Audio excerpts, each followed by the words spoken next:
Welcome, everybody.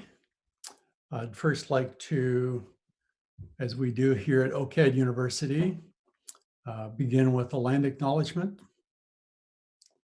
And I would like to pay my respect to those First Nations from what is now commonly known as Toronto, to the elders past and present, to those yet to come, I pay my respect. To those who have been courageous enough to venture across the cultural abyss that exists in this country and other countries, I pay my respects. To those struggling to protect their land and rights, I pay my respects. And to those who defended and defend their lands and waters, and to those who gave their lives so that others could stand strong, I pay my respects. To those who reclaim their languages, revitalize their traditional practices, and to those who maintain their dances and their songs and create new ones and gave the old ones voice, I pay my respects.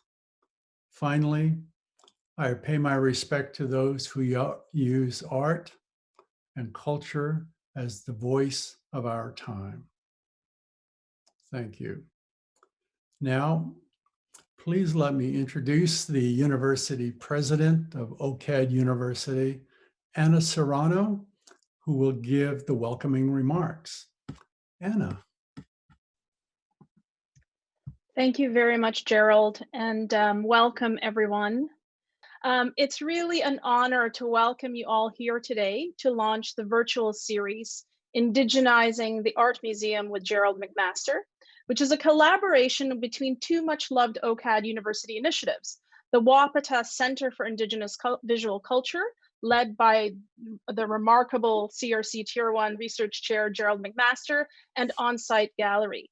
And each week, starting today, the series will bring a different curator from art museums around the world with the aim of addressing questions around Indigenous curation, ceremony, and research in digital spaces. This series, among all the incredible work being done at Wapatah, explicitly speaks to OCAD University's journey towards decolonization. Embedded in the DNA of our organization, our academic plan, is our commitment to recognize and affirm the experiences and multiplicity of histories and perspectives of racialized and Indigenous students, faculty, and staff in the institution. To do so, as eloquently put in our academic plan, we engage in a process of ongoing reflexivity that demands we include Indigenous knowledges in our relations, curricula, pedagogy, research practices, policies, and processes. As many of you know in this feed, this is a long and sometimes arduous journey, but one that I'm happy to say everyone in the university is committed to.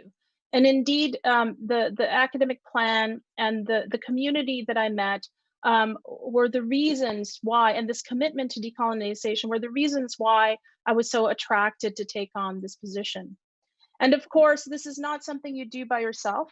And so we welcome fellow travelers such as yourselves who are devoted to the same path. So without further ado, I'd like to open this event and introduce our host, Dr. Gerald McMaster, one of Canada's most revered and esteemed academics. He is a curator, artist, and author, and is currently professor, and as mentioned previously, Tier 1 Canada Research Chair of Indigenous Visual Culture and Curatorial Practice at OCAD University, where he leads a team of researchers at the Wapatah Center for Indigenous Visual Knowledge. Gerald served as the curator for the 1995 Venice Biennale, artistic director of the 2012 Biennale of Sydney, and curator for the 2018 Venice Architecture Biennale. He is Nehiyaw, Plains Cree, I hope I pronounced that correctly, and a citizen of the Siksika First Nation. So over to you, Gerald, to begin this very exciting and much needed conversation with Jill Ahlberg Yohe, the Associate Curator of Native American Art at the Minneapolis Institute of Art. Thank you very much, Ana, for those lovely words on behalf of the university. where we are striving to indigenize the university by providing our students with up-to-date research on Indigenous art across this great country, this Turtle Island that we all inhabit. And so we're quite excited that Dr. Serrano has joined the university as the president. She came in just last summer during this period of COVID, and so we're very pleased. And I still have yet to shake her hands live, so I'm looking forward to that moment when we can actually do that. But we're certainly pleased that she was able to be here today to provide a few words. So before I introduce by way of a biography read of Jill, let me just say that the series, this particular series was developed by our own Wapatah team here at OCADU University on this idea of a kind of a global Indigenous outreach led by Brittany Pitsiolak-Bergen, Natalia Chestopolova, and Mariah Miwasagi. So the three of them have been working really, really hard to connect with all our speakers. To date, we have something like 11. So keep coming back. We'll be posting these. Certainly in Eventbrite, we'll be providing up to date times and dates of each of our speakers. So we're quite excited that we've managed to get 11 speakers across this great land of ours, Turtle Island, to come and join us and to talk about a subject that is near and dear to our hearts, but also certainly, I think, very interesting to those of you who are perhaps new to the conversations. I'd also like to express and acknowledge our thanks on behalf of Wapatah and the University to Lisa Smith at the Onsite Gallery, through whom we have been working with to provide these feeds out into the world. So she is a key partner to our virtual platform for Indigenous art here at OCADU University and other of our projects. As I say, I'd like finally to extend my appreciation for President Serrano and her office for underwriting this series, as well as to the Canada Council for the Arts for their continued support for Wapatah. So here we go. So let me introduce Jill Ahlberg Yohe. Welcome, Jill. And I'm going to read your biography. Jill oversees the Minneapolis Institute of Art's collection of Native American art, where she arrived only a few years ago, well back actually in 2014.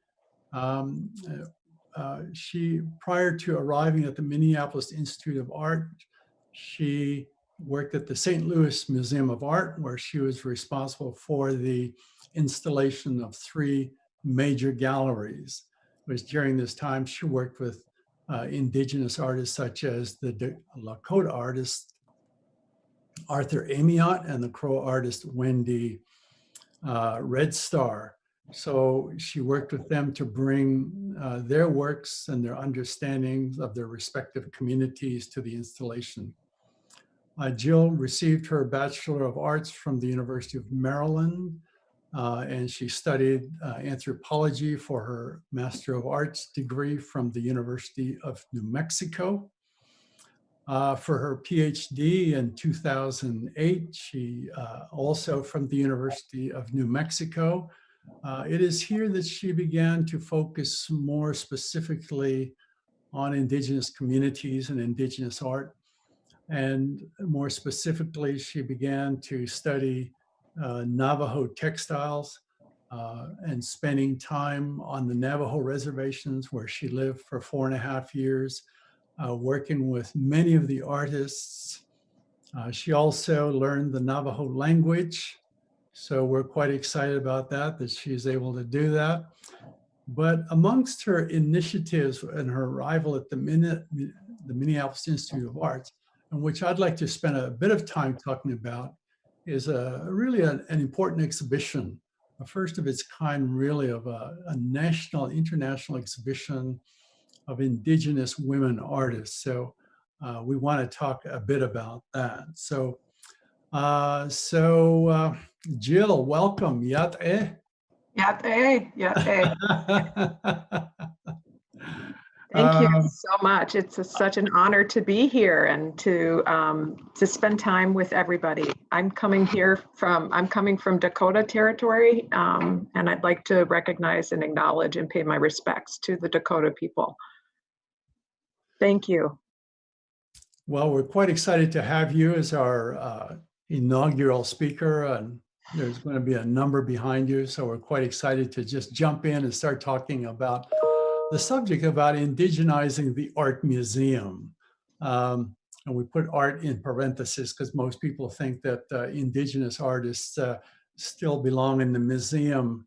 But when they say that, it's mainly the ethnographic museums. But what's been happening now in the last decade or two is, in fact, many art curators, both indigenous and non-indigenous, are now working in art museums across both Canada and the United States. And so we're very excited to talk to everybody about that experience, how they arrived there, and the kind of works that they're doing, and how they're in fact indigenizing the institution. What does that mean, and where is it taking them both now, and what is the history of that, and where are we going to in the future? So we're excited to talk about that. So I want to talk to you about that. And as I said in my introductions, you for your dissertation, you spent time on the Navajo reservation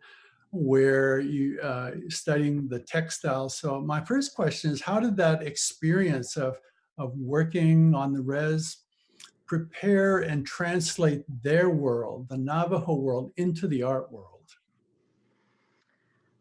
I think that's a really great question. I think it was very difficult at first, in part because I wasn't trained in terms of material analysis. The focus of my work with several Navajo communities and community members was the social life of weaving. So how, rather than looking at the materials themselves, look at understanding how Navajo people, a variety of Navajo people, use weaving to talk about culture, to talk about gender, to talk about sovereignty, to talk about a range of contemporary life, to talk about history, to talk about placemaking.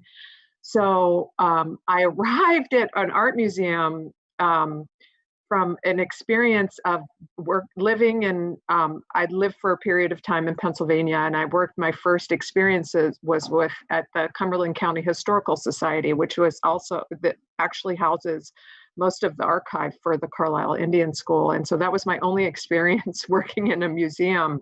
And then I become a Mellon Fellow of Native American Art at the St. Louis Art Museum. And so I think it was a little, a bit of a learning curve for me to understand. First, I'm this anthropologist, so I'm not an art historian by training, and then to understand how an art museum thinks about Indigenous art, Native art, coming from, again, an anthropological perspective, and seeing that and kind of having to learn the culture. So that's what I really had to do, is learn the culture at the museum in order to understand my work and my role there.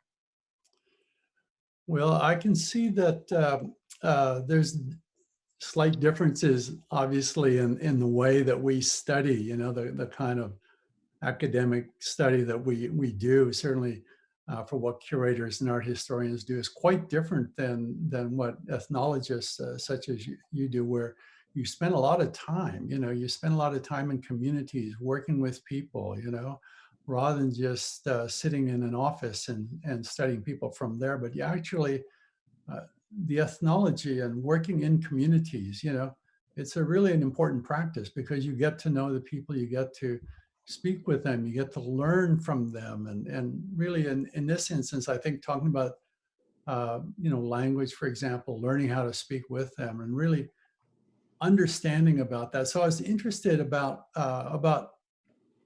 in the work that we do here at Wapatah is to try and understand about Indigenous ways of seeing, right? Because most often we are trained, certainly in the language of English, and we end up seeing the world through sort of English eyes, And so learning Navajo, for example, and working with the Navajo, obviously they're going to be seeing through Navajo eyes. So could you tell us a little bit about that and how you believe that perhaps that the Navajo have a particular way of seeing the world and in their art specifically? Yeah, well, that's a daunting task. I mean, I would never want to say that to speak for Navajo people themselves. I can talk about my own experience as a cultural anthropologist and spending time just forging lifelong relationships, I think, in the community. I think that there are so many different, I think one of the kind of, there's going to be some common threads, some threads throughout our discussions. And one of that is the multiplicity of perspectives that I think is really imperative to think about in terms of each community and in terms of art more generally, and in terms of ways of seeing and indigenizing the museum. So I think that there were so many different ways. For instance, this is an example. There's something called a weaver's pathway, chahonete, and it's on the very, some weavers use it. It's at the very upper right-hand corner of a Navajo weaving. And it's called chahonete, and that's just translated as a way out, or it's translated as kind of like a way out. And so I asked weavers over the course of 4 to 5 years, what does the pathway mean to them? Because there's been a lot, some people call it the weaver's spirit line, the weaver's pathway, the spirit line, the weaver's pathway. And so I asked weavers, what does that mean to you? And I got so many different points of view. It meant so many different things to a range of people, but there were some underlying principles. So to your point, I think that there's all of this varieties of experiences and ways of interpreting from specific localities, especially on the Navajo Nation, which is so vast, and it's different for different locations. And people will say, well, the way that I learned it, they kind of understand that the way that they learned it is not a totality, but it's from a particular vantage point of how they learned from their family and their mothers and their grandmothers and their relatives. So anyway, so where I was going with that is that I do think that there is a Navajo kind of philosophical principles that are at play that are ways of seeing. So while there is multiplicities, I do think that there is, and it's absolutely foundational to the way that the language works. It's a verb-based language. So in other words, a way to say to go. There's 14,000 different ways to say to go, and it's very descriptive. And so I think that the idea of action is critical for Navajo thought, a way of seeing, and the way of doing process, the way of doing, and the way of thinking. What you say, what you think has an effect on the way that things become, how you act. The words that come out of your mouth have actions and potentialities. So there's a whole system of ways in which Navajo people navigate their worlds, understanding that that thought has action, and that words have actions and animacy. Mm-hmm. And that's something that's kind of different than how typical Euro-American thought is. Yeah, so So taking off on that idea, and I think that that's so critical today, is to think of how do you, now that have been studying and thinking and working with Indigenous folks and artists for so long, and now translating that to institutions, right? And I think that that's what we want to talk about today, because there's a translation, there's a contact, there's a connection that goes on, because as curators, we try to make those connections between communities, between artists, to institutions, which are often visited by so many, of course, non-Indigenous people. So it's connecting the two. And I think that that's where the institutions make sense. They come, the knowledge is there. So before you came to the Minneapolis Institute of Art, as I said, you worked at the St. Louis Art Museum, where you were involved with installing a number of galleries. You worked with Arthur Amiot, as I said, and Wendy Red Star. So could you tell us a little bit about that experience, and what was their inspiration to work alongside them, for example, with regards to these new galleries? Well, it's interesting because again, then I had to, so I had to learn the culture of an art museum. And one of those things that is embedded in art museums that I learned was the idea that if you're a native art curator, that you are a specialist and that you are somehow to become an expert in everything Indigenous, right? Yeah. So here, I come from working with communities in the Southwest, and I was the task that was given to me. I was a Mellon Fellow. I was very, very thankful for this opportunity to develop a catalog and spaces dedicated to Plains art.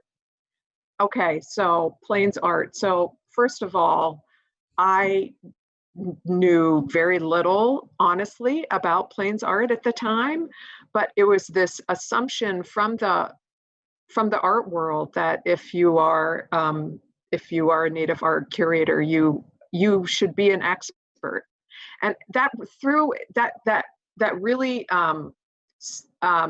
was unsettling to me, because it was this assumption that all native people are the same, right?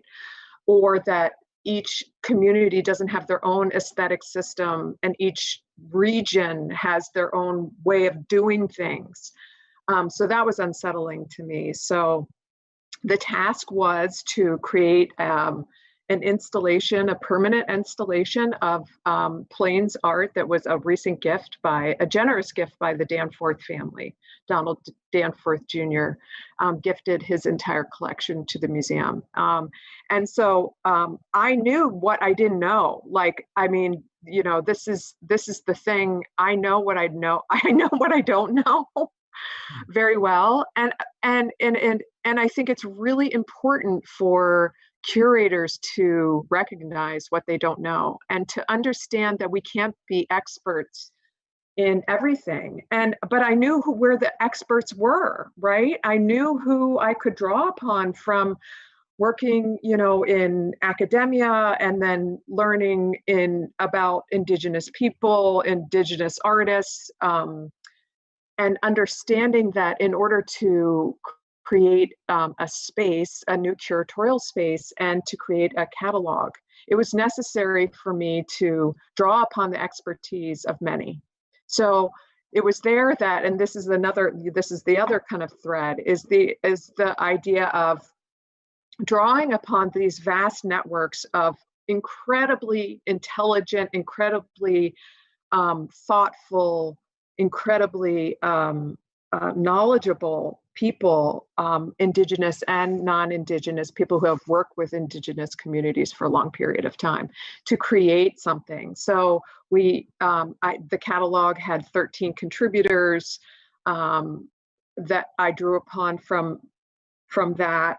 So it was really about trying to, as best as I could, get at local meanings. That's a big thing in anthropology and cultural anthropology, is that is understanding aesthetics or politics or culture or whatever at the local level. like, uh, and that's Clifford Gertz called like local ways of local knowledge.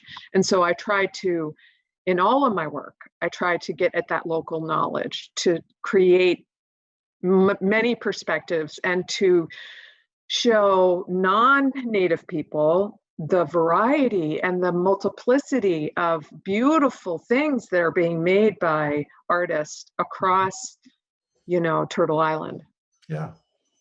Yeah, no, it's now it's very exciting. So what I want to do now is just switch over to your work at the Minneapolis Institute of Arts, which is very, very exciting. And the institution itself, I know somewhat, and I'll tell you that in a moment. But of course, you know the bit of the history of how the Minneapolis Institute of Art has presented and represented Indigenous America. I know that one of your previous directors was very much specialized in Indigenous art. And also one of your previous curators was in fact an Indigenous person. So can you tell us a little bit about the staff history of the institution, for example? And just, yes, tell us a little bit about that. Yes. So upon my arrival, Joe Horsecapture was my predecessor, and he had been there for 15 years, and he was one of the first Indigenous art curators ever. He and his father. There are so very few curators, yourself, and just a handful, right? Probably less than 10. Definitely in the United States, probably way less than 10. And Joe had arrived to Minneapolis through the work of Evan Maurer. And Evan Maurer really was a visionary. He was the director of the Minneapolis Institute of Art for a long period of time. And he was a student of art of Africa, and in that period of time in the 70s when he was being trained there, and it still persists to this day. My department is the Department of Arts of Africa and the Americas. So there's these remnants of these colonialistic ideas. But Evan was an expert in Africa and Americas, and he was really a visionary in terms of a director. So he catapulted Native art to a major center place for MIA. And he did an exhibition I believe in the 1990s, I think it was 1997, Visions of the People, which was a major show, major show, Visions of the People of art of the plains. And that's when Joe came on, actually. I believe that he worked with Evan on that show. And then he stayed on for a length of time. So Evan was truly visionary in understanding the importance of putting Native art on equal terms with Western art. And he really did that. In a powerful way. And so I'm very fortunate to be at an institution where we have that history. I might have told you before we interviewed one another prior to this today that I was once a student at the Minneapolis College of Art and Design, which is just next door to the Minneapolis Institute of Art in the mid to late 70s. That's many, many moons ago. And as a student, I used to walk by and attend the MIA on weekends. And I remember an exhibition called I Wear the Morning Star.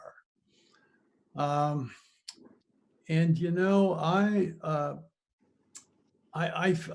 know how I felt about the show. The I Wear the Morning Star was an exhibition about these sacred tunics that were worn in the late 19th century by men and women who were part of what was called the ghost dance religion at the time. And so, I ended up deciding not to see it because I think I felt maybe that there was something strong, spiritually strong about this, that I wasn't prepared to actually go see it. But I do know it was there as a student. So, and it may have been the first exhibition at the Minneapolis Institute of Art, Native American. I don't know, but I just wondered if since then, you know of any other exhibitions that really established a kind of Indigenous presence at the museum. Right. Yes. Yeah, that's interesting. That must have been one of the first. I wonder if that was it. Evan had done that show. I know that Visions of the People was, transformed Mia. I know that. I think that maybe it's just a legend, but I had heard that when it traveled, at one venue, it was seen over a weekend of like up to 100,000 people at one time, which is incredible to imagine. I mean, art museums are lucky if, an exhibition can get 100,000 people for over three months. So I can't imagine a show like that, of that material being exhibited today. Yeah. I just was wondering if you knew anything about that, because I as I said, I don't know the history of the MIA that as much as you do, but I thought maybe you might have a little bit of knowledge. Now, let me tell you another little story about, so I was a student back in the mid to late 70s at the MCAD, as we called it back then. And I remember one night walking back, it was dark enough and the Minneapolis Institute of Art was lit up in the windows. And I was walking by, and maybe we have the first slide, Brittany. Yeah. I was walking by that night. I looked in the window and I saw this amazing work. And I just was blown away by it. And I didn't know who it was by. And I actually had to come back and see who it was. And so this is the work that we're showing now, that I saw, this particular work by George Morrison.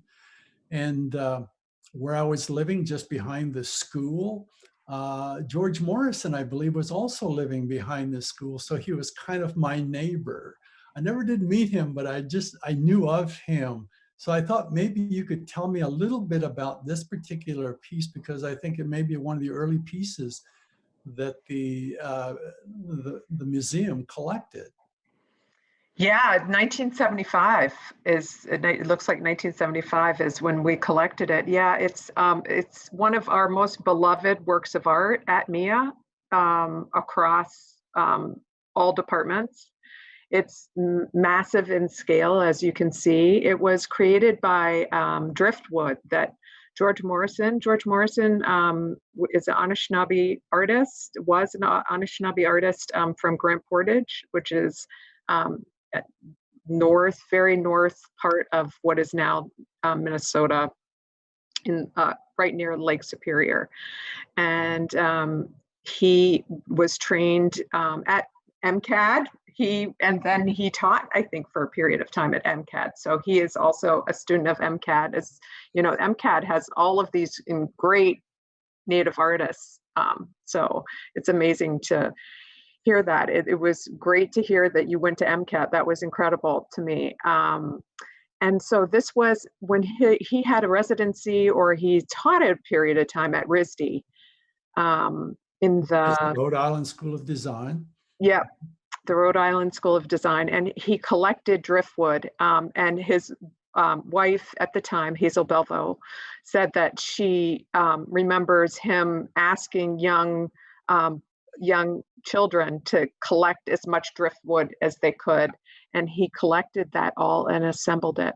And then what you'll see in all of George's work after a period of time, after his stint, he was in the New York School of Abstract Expressionist Art. He was in the scene, in the New York abstract scene for a period of time. And then later on, he incorporated in his work the horizon line. So what you'll see is a big, large plywood board, like formerly like a board, like it looks like a board from a barn or a old house. And he would always create the horizon line at the 3/4 of the way up on the work itself. And so that extends, and that's the horizon line that he imagined of Lake Superior. Yeah, and I think he did only a few of these particular works. He did go on, works in particular with the driftwood. I believe he went on to do a number of others that were actually manufactured in a more modernist way, even though this particular expression has that kind of modernist perspective. But if I understand it correctly, I think during this time, as you say, he was in New York, back in Minneapolis, and it was during the period of 50s and 60s when artists such as George, I guess the label of native artists or indigenous artists was just, it was seen kind of pejorative. And I'm just wondering if he ever, what he thought of that label, if he knew anything. Did he resist it? Did he take it on? And, you know, during that time period, do you know anything like that? Yeah, there's been so much written about him and his work, just fantastic artists and scholars who have talked about George Morrison over the course. It depends at that time. It's, you know, I think that it changed over time for him, the idea of those labels. In part, he was responding to those expectations. He wanted to have his art stand on its own. He wanted to be able to create the art that he wanted to create. And indigenous artists, native artists at that time, were not given that freedom to create works of art in the varieties of ways that they could. If they were indigenous, if they were labeled as a native artist, there was these expectations of what that was imposed on them by non-native audiences. So he wanted to liberate himself from that. He went to New York, you know, in part, you know, and just responded to the beauty and the zeitgeist of the time. And he is a marvelous abstract painter. He's one of the best. He really is one of the best. And then when he came back when he later in life, and he had a different kind of relationship to that word of like to that label as a native artist, in part a response to the American Indian movement that was birthed in Minneapolis, coming back to working and living in Minnesota and in Minneapolis, and then later up back in Grand Portage, that he saw kind of more of a sense of liberation of the idea. Maybe, I don't know. I'm speculating, but maybe there was a liberation for him of the term native art in a way later in life, or this new approach or a different way of doing his work. But it changed over the course of time, but largely it was early on, it was a response to the fact that he just wanted to create art. He wanted to be like anybody else, just create what he wanted to create without those expectations of doing quote unquote Indian art. Yeah, thank you. Yeah, I think that's a question that I'm going to be asking a lot of the curators, because I think these labels, well, sometimes they're damaging, but they're quite interesting. I think that there's something to debate. And I think right now, as we're talking about indigenizing art museums, what does it mean to have those kind of labels, et cetera? So it's interesting that he has that particular history of going through that period. And then, you know, one wonders today what he would have thought. What would he be thinking about what's happening today at the Minneapolis Institute of Art? So that's what would be very interesting to know about. But let me shift on to the kind of work that you just did at the Institute, and where you were curating a major exhibition. You were the lead curator of one of the most important exhibitions. Co-curator. Co-curator. Co-curator. Yeah, I wasn't wondering if you were also a lead curator, but a co-curator. So I want you to talk a bit about that. for an exhibition of Indigenous women artists from across Turtle Island called Hands of Our People.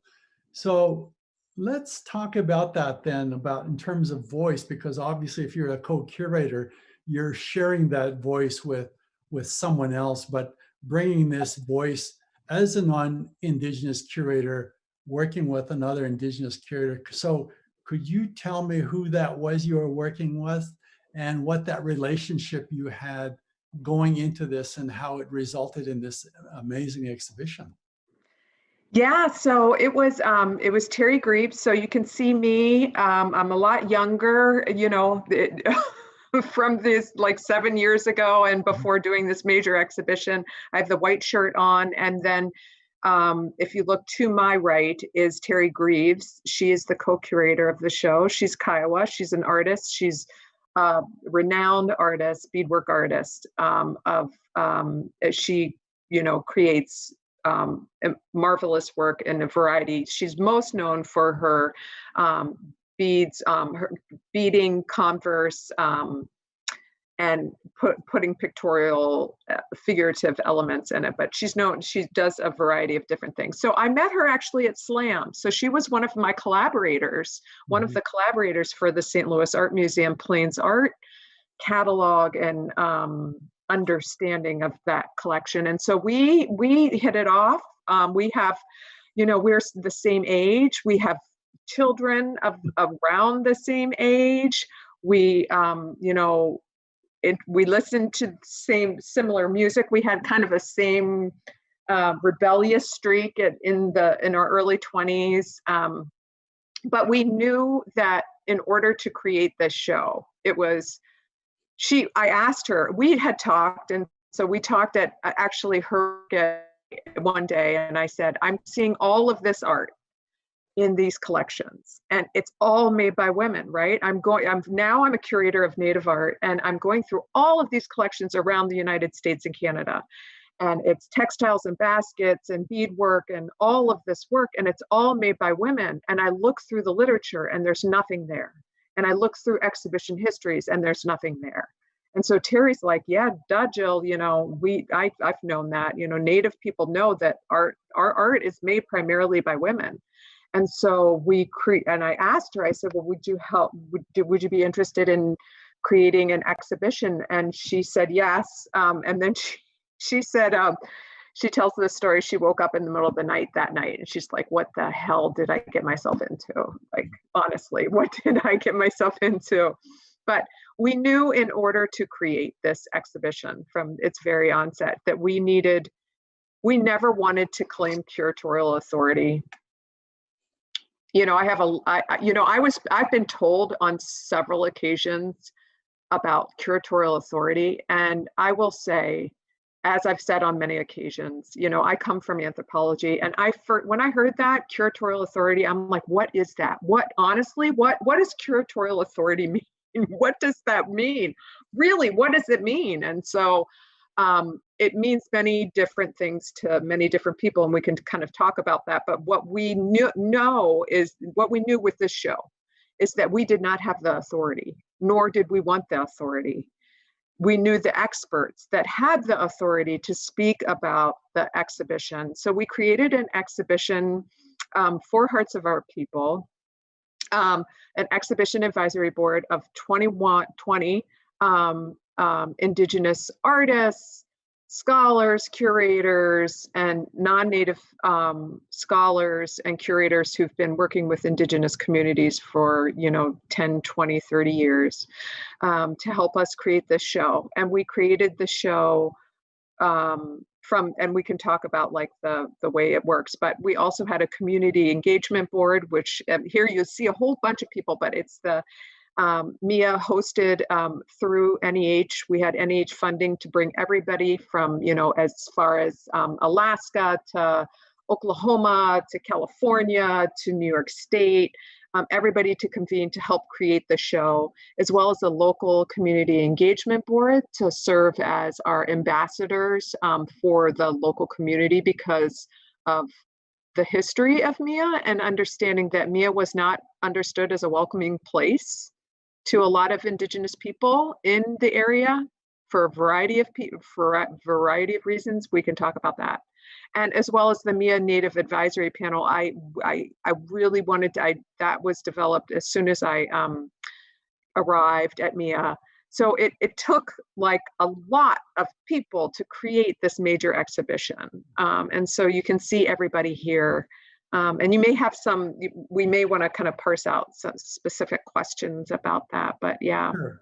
Yeah.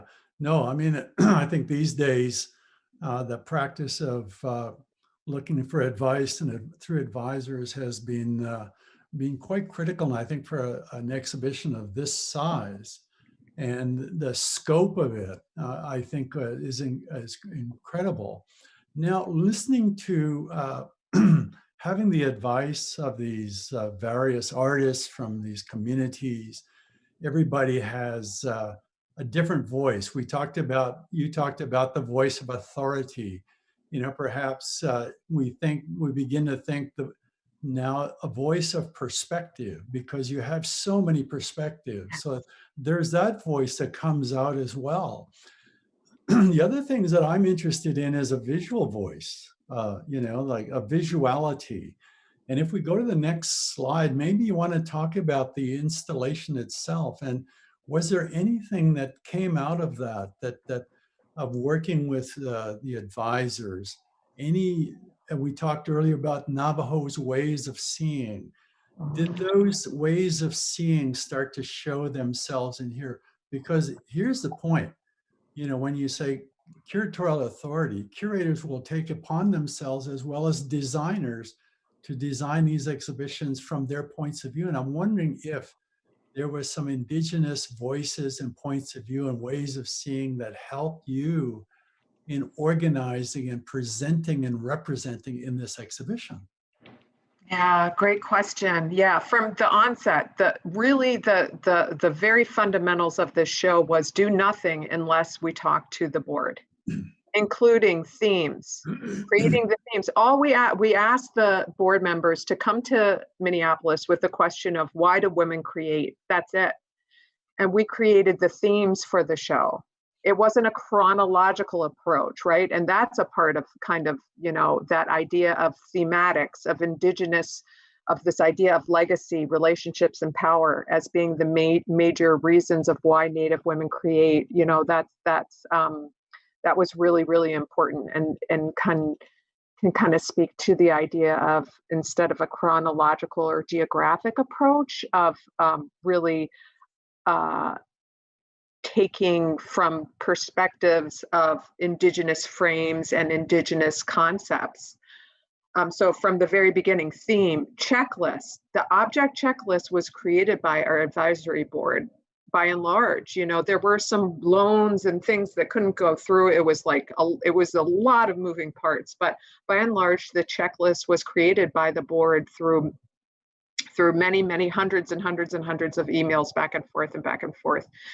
And then the programming, things like that. And so it was a collective. It was this collectivity that was so beautiful, and it was through consensus.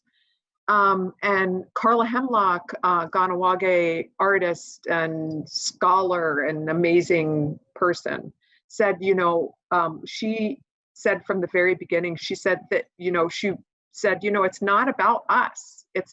This show is not about us. It's about our children and our children's children and our children for 7 generations. Mm-hmm. And having that idea in mind ran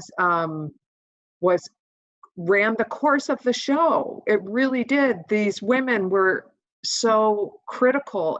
If we had a question, we would email or we would call somebody on the board whose expertise it was for that particular medium or that artist or whatever, and ask them, okay, here we're stuck on this. This is what we need help with. And they would respond to us immediately because they knew that it was something way bigger than them. And so the whole creation of the exhibition was one that was hopefully framed better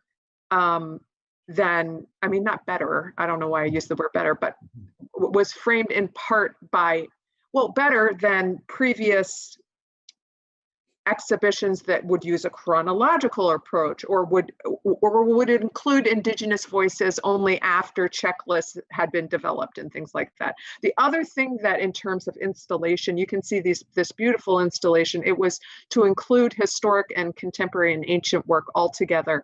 Also to have Native women voices throughout the exhibition. So we interviewed more than 27 artists and Indigenous curators, artists, scholars, and creating these beautiful videos. And they're available on the, we have a Hearts of Our People website link, like a space on our MIA website that you can look and you can see all of these beautiful videos that were created. So, and then we had headsets that if you would go to, I think it was 30 different objects in the exhibition, it came directly, it wasn't Terry and I's voice, it was straight from the person who has that level of expertise. Mm-hmm. And in terms of installations too, we did these subtle things that a lot of Native people caught on. We had the colors of the cardinal directions be in part informed. North, south, east, and west, the directions of the Dakota, Lakota nations be informed in this very, very subtle way. You know, nothing was kind of like talked about, or we didn't articulate it, but we had the directions respond. When there was like something where we knew that that object needed to be face east, we knew if there was a spirit line, we knew to face, we had people on staff to help us with that. Yes, those are aspects to learning about ways of seeing that are subtle, that make their way into exhibits. And I certainly would encourage curators and artists to have influence and to bring those, and not be afraid to bring those into exhibitions, because it shows that there are Indigenous ways of seeing. They do have an Indigenous visual knowledge that I think can contribute to the discourse of the museum. But language also has an incredible aspect to it about ways of seeing, do they not? And I wanted to ask you, because you did learn the Navajo language, but in general, you of course understand the importance of ways of seeing through language. But one of these was through your work in this exhibition that you were talking about, particularly in the formation of the exhibition labels. And so maybe you want to talk a bit about that. If we have the next slide, please, about the exhibition labels, and how did you accommodate all the languages, and what did that mean to you? Yeah, it was important for the board. It was important for us to be able to, where we could, have the labels be translated into the language of the maker. And that's another thing. Whenever we could, we tried to find, if it was a historic work, we tried to find that a known work by a known person, so we could tell the story of that individual woman rather than, a work of art standing for an entire people. That was really important for us. But so one of the things that I say that one of the things that I learned, and that there's always these like points of learning.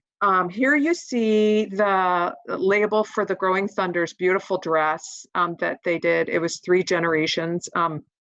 So at the top is in Lakota, Dakota, Lakota, and at the bottom is the label that was created by Dakota Haska, who's now at the Denver Art Museum, and me. We created these labels using kind of the script that Mia typically has this understanding of these like ways in which you create labels. But this is the thing that I learned.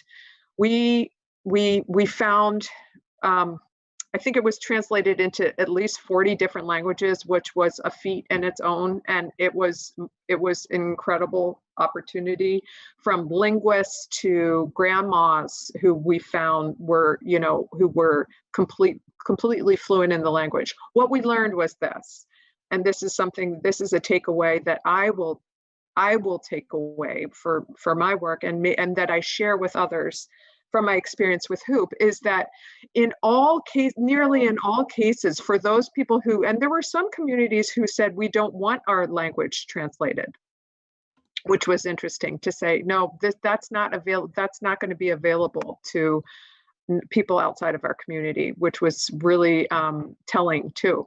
So what we learned is that when we did this translation, nearly everybody said, this isn't how we talk about our stuff. This isn't, and we tried to be Dakota and I tried to be very basic. We tried to not use much jargon. We tried to, have it very basic in terms of just like general, an audio. They say, create a label that a 8th grader can read or something. But it was the conceptual thing that you're talking about, Gerald, this way of seeing that was completely different. And it was, and nearly everybody said that to us. They said, we don't talk about our stuff this way. This is really hard to translate, first of all. And second of all, we don't talk about our things that way. And so the lesson that I learned is that, and the question, how comfortable are art museums in privileging Indigenous perspectives first, and then translating that into English. And that's something that I'm really interested in working on, because I think that's a part of indigenizing the museum. Yeah, so now we have a few more minutes, and I want to get to the heart of our conversation here. You just brought up the theme of indigenizing the museum. So with that, then, with this experience, both at the Minneapolis Institute of Art and the St. Louis Art Museum, so what does indigenizing the art museum now mean to you at this date? Oh, that's a great question. I think I thought a lot about that. I think that, there's so many different things. So there's many things. The first is multiple perspectives, to have, to understand that there is not one Indigenous voice, right? That if you're talking about something that is a Crow, beautiful, gun case, for example, that aesthetic system is understood. That is a very different aesthetic system than Navajo weaving, right? And that there's multiple perspectives. So that the way that to indigenize the art museum is to understand that everybody from each individual community has their own equally beautiful, equally complex, equally philosophically deep aesthetic system. And it is really good for us to think about that. To think about what is not Dakota aesthetics? What are those key principles? What is the criteria? What are Crow aesthetics? Things like that. So multiple perspectives and like multiple voices, perspectives from somebody who is trained in the academy, and as on equal footing as someone who is trained in terms of learning for 30 years about how to bead something. That's equal footing. We tried to do that with Hoop. So that's indigenizing the art museum. The other thing I think that is incredibly important is mentorship. And that's something that I really, really take seriously, is mentoring as many people in the field as possible, to include them in as many projects that I do, to do this like immersive experience of mentorship, of what it means to be a curator of Native art. And and to take that mentorship seriously, because it's very complex and it takes a lot of, you learn as you go, you learn along the way, and you learn through, it's experientially based. It's really experientially based, but also the idea of art museums themselves, especially for Indigenous people, can be very problematic places in many, many different ways. So mentorship is really important. Understanding that, the incommensurability between Indigenous value systems at play and value systems that you see predominantly, generally speaking, in the art world, and really highlighting and putting on equal terms Indigenous value systems. Heather Ahtone talked about the idea of, those values of indigenizing, respect, responsibility, reciprocity, relationships, yes. And Robin Wall Kimmerer used the same ones. She's the extraordinarily brilliant botanist, and she said, and restore. She said in the same, she used the same actually for principles, and she said, and restore to healthy relationships, especially with the natural world. And I think restorative is necessary in art museums. So that those value systems are critical. And that Native art belongs everywhere. That's the other thing. Native art belongs everywhere in the museum. I firmly believe that. We're on Indian land no matter where you are in the United States. Native art belongs everywhere in the art museum, because it speaks to so much, whether you're in the galleries of Chinese art, whether you're in the galleries of American art, whether you're in the galleries, whatever gallery you are, it doesn't matter. Native art belongs everywhere. And then the last thing, I feel like I'm on a soapbox or something, but sorry, is that, having Indigenous people in all aspects of museums, directors, board of trustees, PR, registration, curation, technology, learning innovation, or education. And it sounds like in your university you are doing that. It's amazing as a framework. I want to learn so much more about the integration of that idea, because that is really needed in art museums. So those are a few thoughts by me. Yeah, no, I appreciate that. Thank you very much. I have so much in terms of questions to ask from, how will you continue to indigenize the Minneapolis Institute of Arts? You got onto some points about how the Indigenous perspective may be influencing, or can influence, or should influence the American canon, as it were, the art canon, because, hey, as you said, we are on Indigenous lands. So it works the other way. Indigenous peoples are your hosts, and so you've got to start thinking that way. And I think that that's part of it. I know the other question maybe out there is the fact that you're non-Indigenous working in a subject area. So, I mean, those are the kinds of things that I think will continue to be talked about. And I thought maybe if you wanted any last minute comments about that, I think there's a final image you wanted to show. Yes, yes. And then what we're going to do is we'll start getting some of the questions from you all that are listening in today.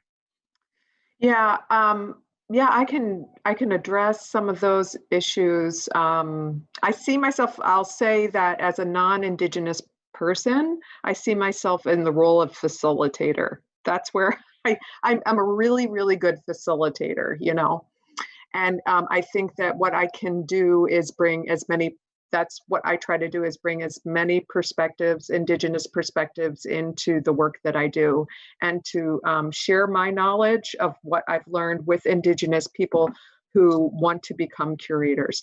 But the last thing that I do want to say is this: there's this beautiful bag by Holly Young that we just recently acquired. And one of the things is there's this tendency in the art museum world right now to acquire Native art. And that is a wonderful thing. You know, we're seeing more and more art museums like MoMA, like, you know, all across the country. MoMA, the Whitney, the Met, you know, small, large art museums starting to acquire more and more Indigenous art. But there is a tendency to acquire that art that fits within Western art frame, which is a lot of times two-dimensional and conceptual art. And what I would argue, one of the things that is critical to this conversation of indigenizing art museums is to celebrate the varieties of Native art that's happening. And here you see this incredible bag, Porcupine Quill Bag by Holly Young, who was a student who looked through historic collections and was a student of looking at her ancestors' work and learned to teach herself how to quill and to how to bead. And she creates this amazing couture bag that we have now. But so I think that these kinds of things, these works, and I will say most of that work that's not, you know, textiles, baskets, quill work, you know, bead work, that's all women's work, right? That by and large, men can create that work, but it's really imperative for us of indigenizing the art museum to incorporate these beautiful works too, that are a part of the canon, a part of aesthetic canons across the United States and Canada. What is the United States and Canada right now? While we wait for a few questions to pop up, I wanted to also add that you mentioned that that the exhibitions such as Indigenous art and artists should not only be ghettoized on their own, but rather integrated, right? Integrated into different parts of the museum. I know when I used to work at the Art Gallery of Ontario, that's one of the things that we did, was not just have an Indigenous art wing, but we managed to figure out ways in which we could integrate Indigenous art and artists even within a historical European wing, or in the contemporary art wing, or whatever. I mean, it can show up anywhere. You just have to have the, I guess you have to have to be brave to take those steps. So I think institutions now, you know, if we look at these institutions as hosts, you know, Indigenous peoples are your hosts. That, come on now, you've got to start thinking differently. And I think that that's the exciting part, perhaps, of what contemporary curators are doing now or thinking about. And over the next several weeks, we're going to learn more about what they're doing. And I realize you weren't responsible, but at the Minneapolis Institute of Art about a year ago, the Contemporary Art Collective Post Commodity was part of a major show that was curated. That it was an amazing piece in which they presented. So that is already happening there. So I really have to hand it to the curators, including yourself at the Minneapolis Institute of Art, that in fact, you know, things are happening there. Yeah. So thank you very much, Jill. I really enjoyed this this past hour and bit, and thank you very much for taking the time for the work that you're doing and working with the communities in Minnesota and across the U.S. And hopefully our paths will cross again one more time. So thank you, everyone. And before we sign off, I'd like to once again thank the president of OCADU University, Ana Serrano, and the research office here, and for the Canada Council for your generosity in supporting this series. I'd like also to give a shout out to Saide Akbari and Renzi Guarin from our IT division, who have helped us here, who've provided us oversight. I want to say, please join us in 2 weeks' time when our guest at that time will be Annika Johnson from the Jocelyn Art Museum. And so keep checking up the events. As I said, we're now up to 10 or 11 guests for the next couple of months, really. And this conversation will continue. And I think at the end, we're going to have a lot to say. So I really want to thank everybody who's out there. I know you could be spending an hour elsewhere, and thank you very much for spending it with us. So with that, Jill and everyone, I bid you good day. Thank you so much.